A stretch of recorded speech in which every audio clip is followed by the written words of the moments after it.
Hey everyone, I wanted to make a more in-depth video of my testimony as I feel the Lord wants me to do so, and I pray that this will help someone out. This will help multiple people out in different ways. And so yeah, I will just start by saying this. As a little girl, I experienced things that I did not openly tell my family about, which I should have. That probably would have helped me healing wise as I was growing older. It is true that a lot of things that happen to you when you're younger has an impact on how you are as you grow older. And so, with that being said, as I got older, going on 16 is where I first, I lost my virginity. Going on to 16 years old, and I met a dude after that, and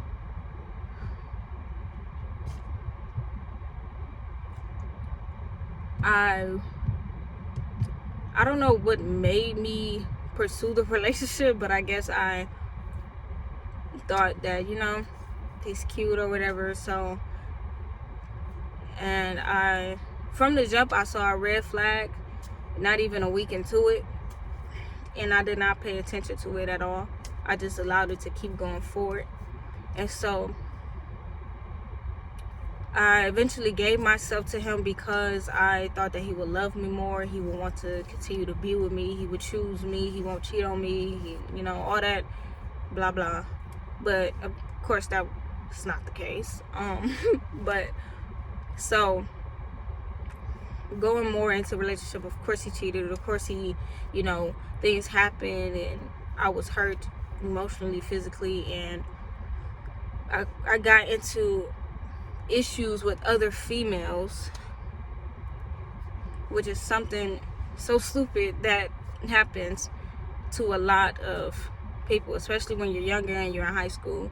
You get a boyfriend, and that boy has exes or other girls that like him, and it's always some girl that has something to say about you because you're in a relationship with that guy. And we as girls always want to fight each other over him. No. We should not fight anybody over anything, because it's just not worth it at the end of the day. Because what do you resolve? Nothing. It does not resolve, not a thing. You just make more issues. And so I got into issues with other females, and I allowed the relationship to continue.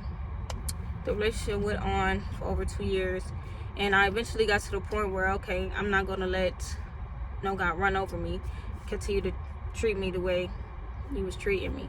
And so I saw other people, I saw other guys and girls at the time, and I still experience emotional and physical pain. I still experience different things happening to me. I still allow myself to be in situations I shouldn't be in. I began to smoke more. I began to smoke weed more. Just developing an I don't care attitude, just doing whatever I wanted to do, being rebellious, just being mean. And in the beginning of that relationship with that guy, I told lies to him just to make him want to love me more. It's like I changed things about myself to make him want me more than other girls, which is a terrible mistake, because if somebody really loves you, really cares about you, they should accept you for who you are. You shouldn't have to change anything about yourself to make somebody accept you more. But so yeah, and then I got to the point where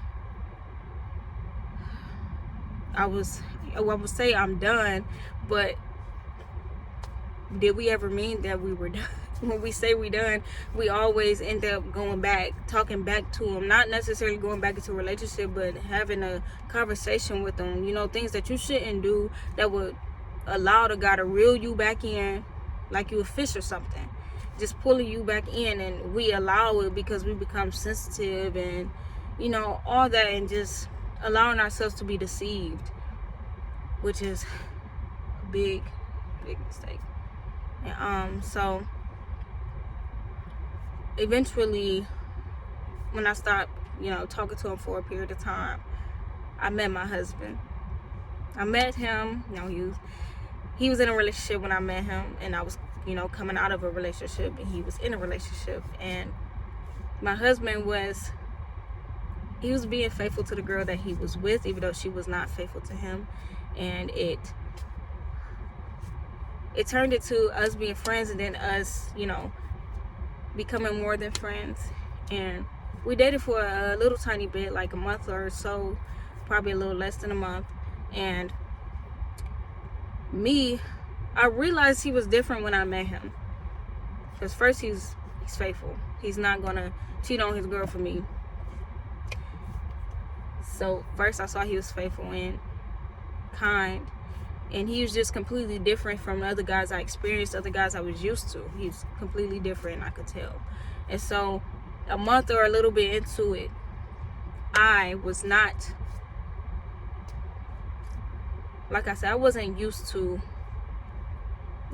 guys other than the thuggish type of dude, the dude that talked to us any type of way they wanted to talk to us, thinking that that's cute. Like, we accept it because, that's just how he talked. He loved me for real. No.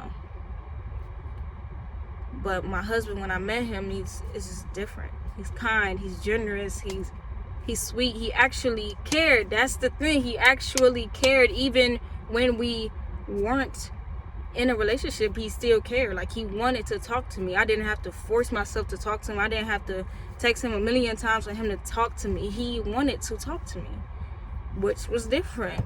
And so a little bit into it, I caught myself saying that he was childish, which was really all on me because, like I said, I wasn't used to him, the different mindset, his heart, how different he is, how different he wasn't used to it. And I didn't allow myself to get used to it. I didn't allow myself to give him a chance to him to really enter, give him like my time and my real undivided attention, like actually pursue a relationship with him. I didn't allow him in the beginning until that breakup happened, and I said he was childish, and I was without him. And thinking of him and my ex, comparing the two, it's like, I want him. He's kind, he's gentle, he's generous, he's sweet, he cares about me, he wants to do things for me. I want him. And that's how that relationship started with my husband. And it wasn't perfect. We went through a lot, still going through a lot. And later down the road, 2 years into me and my husband's relationship, before we got married, we got pregnant with our oldest baby. And we had her in 2020, beginning of 2020, in February, right before COVID. And I had her on a Friday, and we got her on a Sunday, out of the hospital on a Sunday. That following Sunday, I went to church. I was so thirsty to go to church. And that day, my pastor preached a parable of 10 bridesmaids in Matthew chapter 25. And Holy Spirit convicted me on a different type of level. And I just surrendered at the altar. He called us to the altar, and we were all praying, holding hands, and I just cried. I didn't say anything. I just cried. I probably said something during the prayer, but I didn't really, say the sinner's prayer. I just cried, and I surrendered. I really gave my heart to the Lord that day. I call it my special day because that's the day where I really accepted Christ, and he began to change my life. The first thing that God dealt with me was weed. When I smoked weed, I was so paranoid. I thought that the rapture was going to happen right there right now, I thought, oh yeah, I'm left behind. I didn't smoke. I thought that's what I thought was happening. I was so scared. I was so scared. I did not. What was it, twice? I did it twice. And that second time is that time where I got so scared. The first time it wasn't, I was convicted, but it wasn't as heavy as the second time. And yeah. So I stopped smoking weed, and then it went into sex. Sexual morality. I told my husband, who was my boyfriend still at the time, I don't want to have sex no more until we marry. Now, you got to think of it like, okay, we just had a baby. We've been having sex this long, 2 years and some change. And now she's telling me she don't want to have sex no more until we marry. That's something heavy, but that's what I wanted. And so then we moved. Actually, before that, then God started dealing with me with like shows and movies, like things with, sex in it, and just killing and stuff like that. He dealt with me with that. And then me and my husband moved in with each other, which is a big mistake. If you're not married and you moved in with each other and you're trying to overcome sexual morality, do not do it.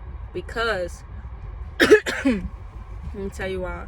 Because you move in with each other and you're trying to not have sex excuse me, while you've been having sex already, and this is you two in the house, do not do that.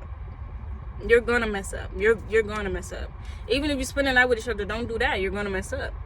You're going to mess up.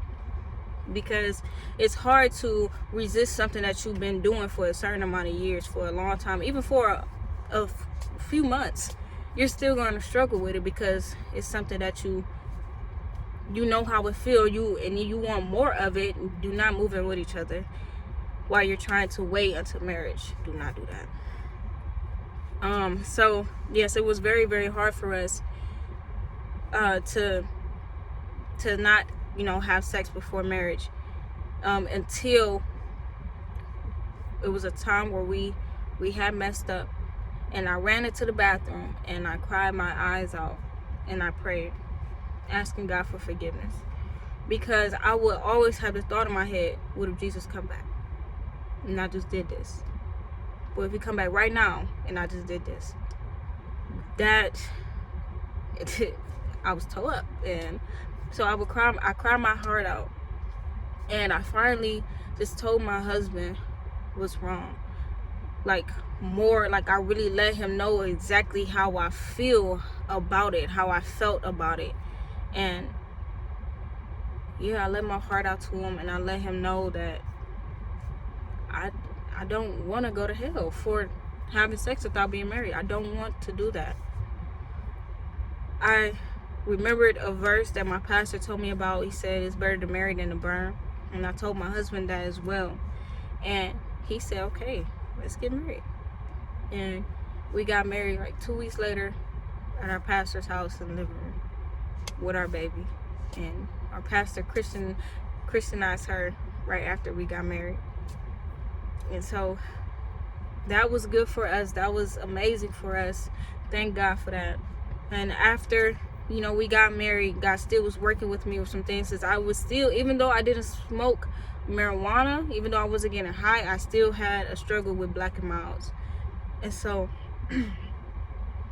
I was still smoking black and milds, and I was still listening to some secular music. I wasn't listening to stuff about sex and all, shooting and stuff like that. I wasn't listening to all that, but I was still listening to music, like artists that I was listening to music that did not have Christ in it. Let me just say that. Worldly music. And so I got to the point where, okay, I don't want nobody seeing me smoking back of my, and I got a cross on my neck because I had a cross necklace. I got convicted about that. I got convicted about cussing. Cussing is something very, very hard to stop doing. I would get convicted if I would say a cuss word and somebody knows that I'm a Christian and I'm talking the way that I'm talking. So God dealt with me with that. I finally got to the point where I don't cuss no more. That's not how I speak. God changed my language. He's changed the way that I speak, changed the way that I think, everything. He's just continuously changing me day by day. And so,